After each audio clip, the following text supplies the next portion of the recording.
क्या वे protein such में hair fall करता है?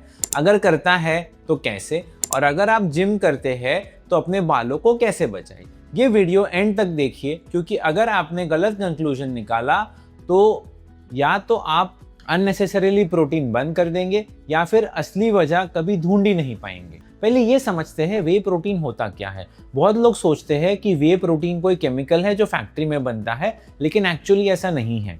वे प्रोटीन दूध का एक नेचुरल हिस्सा होता है। जब चीज़ बनता है तो एक लिक्विड अलग हो जाता है, उस लिक्विड को प्रोसेस करके पाउडर बनाते हैं और वही आपका वे प्रोटीन सप्लीमेंट है। इसमें सारे 9 एसेंशियल अमाइनो एसिड्स होते हैं, यानी वो अमाइनो एसिड्स जो बॉडी खुद नहीं बना सकती, इसलिए इन्हें डाइट से लेना ज़रूरी होता है। इसलिए ये जिम कम्युनिटी में इतना पॉपुलर है। अब सवाल ये है कि एक इतनी नेचुरल चीज़ से बाल कैसे गिरेंगे? चलिए वो समझते हैं। ये डर आया कहाँ से और इसमें कितनी सच्चाई है? तो बेसिकली ये पूरा कंफ्यूजन एक हार्मोन की वजह से शुरू हुआ, जिसका नाम है DHT, डाईहाइड्रोटेस्टोस्टेरोन। तो ये DHT करता क्या है? ये हेयर फॉलिकल्स को यानी बालों की जड़ों को धीरे धीरे कमजोर करता है और यही एंड्रोजेनेटिक एलोपेशिया यानी मेल पैटर्न बालनेस का सबसे बड़ा रीजन है। अब थियरी ये कहती है जब आप वे प्रोटीन लेते हैं तो बॉडी में एक चीज थोड़ी बढ़ सकती है, जिसे कहते हैं IGF-1 यानी इंसुलिन ग्रोथ फैक्टर 1। लेकिन यहाँ ऑनेस्टली समझना जरूरी है, IGF-1 से सीधा टेस्टोस्टेरोन बढ़ जाता है और फिर वह DHT में बदलकर बाल गिरा देता है। ये चेन उतनी स्ट्रॉन्ग और प्रूवन नहीं है जितनी इंटरनेट पर बताई जाती है। ये एक पॉसिबल थियोरेटिकल लिंक है, कोई कंफर्म रूल नहीं है। और सबसे इंपॉर्टेंट बात, ये थियोरेटिकल चेन सिर्फ उन्हीं लोगों में मैटर करती है जिनमें पहले से जेनेटिक सेंसिटिविटी होती है।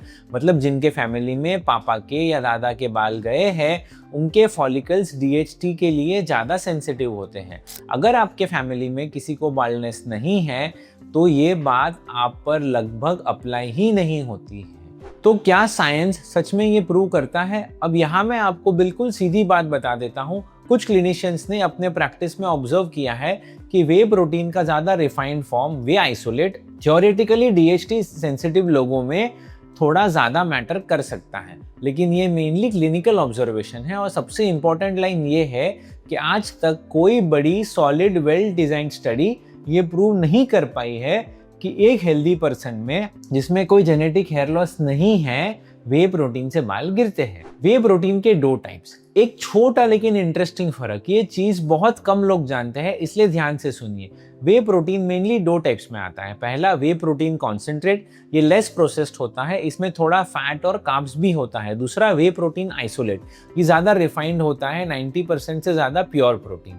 अब थियोरी के हिसाब से क्योंकि आइसोलेट ज़्यादा रिफाइंड और ल्यूसिन रिच होता है, इसका IGF-1 पर इफेक्ट थोड़ा ज़्यादा हो सकता है। इसलिए कुछ लोग मानते हैं कि कॉन्सेंट्रेट बालों के लिए थोड़ा जेंटल ऑप्शन हो सकता है, लेकिन मैं ऑनेस्टली बता दूं, ये सारा एक थियोरेटिकल डिफरेंस है, कोई प्रूवन फैक्ट नहीं है। जब एक जिम गोअर के बाल गिरते हैं, वो सीधा प्रोटीन को ब्लेम करता है, प्रोटीन बंद कर देता है, लेकिन बाल फिर भी गिरते रहते हैं, क्योंकि असली वजह अक्सर और होती है। पहली वजह स्टीरॉइड्स या परफॉर्मेंस एनहांसर्स, ये डायरेक्टली DHT और हार्मोन्स को बदलते हैं।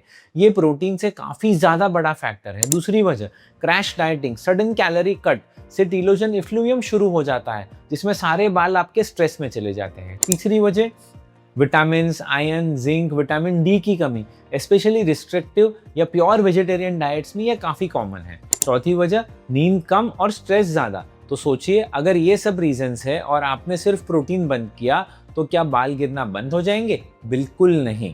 तो अब करना क्या चाहिए? अगर आपकी फैमिली हिस्ट्री है या आप ऑलरेडी हेयर थिनिंग नोटिस कर रहे हैं तो ये स्टेप्स फॉलो करें। पहला, आइसोलेट की जगह कॉन्सेंट्रेट ट्राई कर सकते हैं, परफॉर्मेंस में डिफरेंस नोटिसेबल नहीं होगा और अगर आप कंसर्न है तो ये एक सेफ चॉइस है। दूसरा, डोज चेक करें। जिम करने वालों के लिए रफली 1.6 to 2 ग्राम प्रोटीन पर केजी बॉडी वेट तक ठीक माना जाता है। इससे बहुत ज़्यादा लेने का मतलब बेटर रिजल्ट्स नहीं होता है और अननेसेसरी बॉडी पर लोड बढ़ जाता है। तीसरा, प्लांट बेस्ड प्रोटीन एक्सप्लोर कर सकते हैं। पी प्रोटीन या सोया प्रोटीन IGF-1 पर कंपैरेटिवली कम इफेक्ट करता है। कुछ लोग इन्हें स्विच करके कंफर्टेबल फील करते हैं। और सबसे ज़रूरी, एक बार डर्मेटोलॉजिस्ट से मिले।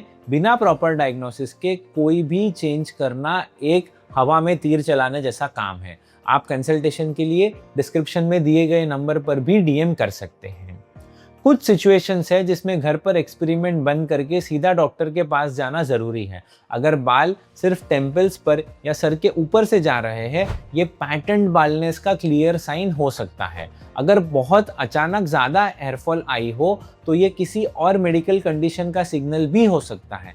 अगर सिर्फ प्रोटीन बंद करने से कोई फर्क नहीं पड़ा तो वजह कुछ और है, या अगर आप कोई भी एक्स्ट्रा सप्लीमेंट या स्टेरॉइड यूज़ कर रहे हैं तो ये केस और भी सीरियस हो सकता है। ऐसे में प्लीज़ गेस वर्क मत कीजिए, एक ट्रेन डर्मेटोलॉजिस्ट को देखने दीजिए कि एक्चुअली हो क्या रहा है। और हाँ, वे प्रोटीन सिर्फ एक पीस है पूरे पजल का, सिर्फ वो पीस हटाने से पजल सॉल्व नहीं होगा। मैंने एक अलग वीडियो बनाई है जिसमें मैं डिटेल में बात करता हूँ जिम करने वालों में हेयरफॉल के एग्जैक्टली कौन से मेडिकल रीजंस होते हैं और उन्हें कैसे पहचानें। उस वीडियो का लिंक ऊपर कार्ड में है, आप ज़रूर देखिए और कमेंट्स में ज़रूर बताएं आप कितने टाइम से प्रोटीन यूज़ कर रहे हैं और हेयरफॉल नोटिस किया है या नहीं। मैं पर्सनली रिप्लाई करूँगा। धन्यवाद। अपने बालों का ध्यान रखिए।